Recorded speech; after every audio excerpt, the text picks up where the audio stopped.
Hello, I'm Karen Ziech, a member of TIBA's Virtual Tour design team, and I want to tell you a little about the virtual tour we're offering. The goal of the tour is to raise awareness about the nature of systemic racism and to begin a dialogue among tour members and others about what we can do about it. Systemic racism, like all forms of oppression, is built on individual biases and prejudices and the institutional power to deny people of color access to the resources that white people in this country take for granted. Our biases and prejudices are born of the messages we get from family and friends, but especially from our cultural institutions like the media, the schools, our healthcare system, which all send us subtle messages about who we are. Since the founding of this country, the people who held power have predominantly been white men.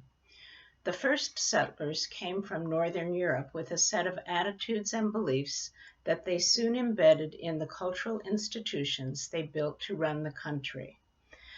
As Christians, they believed they were chosen by God and superior to those who didn't share their faith.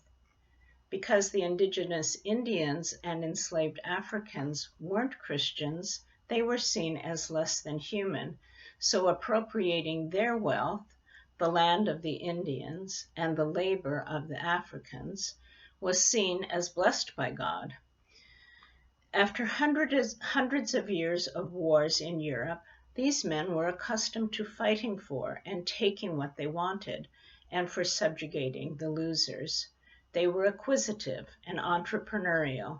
They came wanting to improve their lot, to make money, to acquire land, to make their lives better than what they had left behind. The attitudes and beliefs of our founding ancestors became our cultural DNA and are with us still today.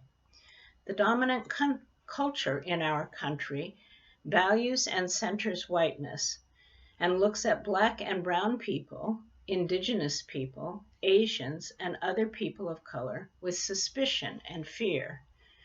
And feeling this distrust, white people find ways to justify mistreatment, marginalization, and oppression, ways that play out in the institutions and systems that hold our country together. So we understand that racism is systematized in our cultural institutions, in our governments, in our schools, in our transportation and food distribution systems, in the banking sector and real estate industries, and even in our churches. Think about law enforcement, where racial profiling has led to death and incarceration for a hugely disproportionate number of people of color. Or about our schools, where students of color are disciplined more harshly than white students, and educational outcomes are higher for white children than children of color. Think about the systemic racism we've seen play out in so many ways over this past year of pandemic, especially in the vaccine rollouts, where white people were granted access to the shots in greater numbers than people of color, despite the fact that people of color are more vulnerable to the COVID-19 virus. And we saw it most recently in mid-March, when the Georgia legislature voted to deny access to the ballot to people of color. Unless effective pushback on the bill is accomplished, more than half the rest of the states in the country are planning to enact similar voter restriction laws. Our hope with this virtual tour is to look at current examples of systemic racism and discuss practical ideas that we might implement in our own schools, workplaces, churches, and lives to dismantle that racism that is detrimental to all people.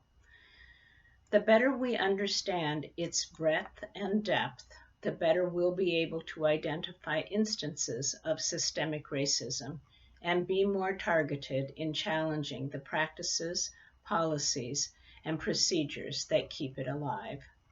We look forward to learning and engaging with you on our tour.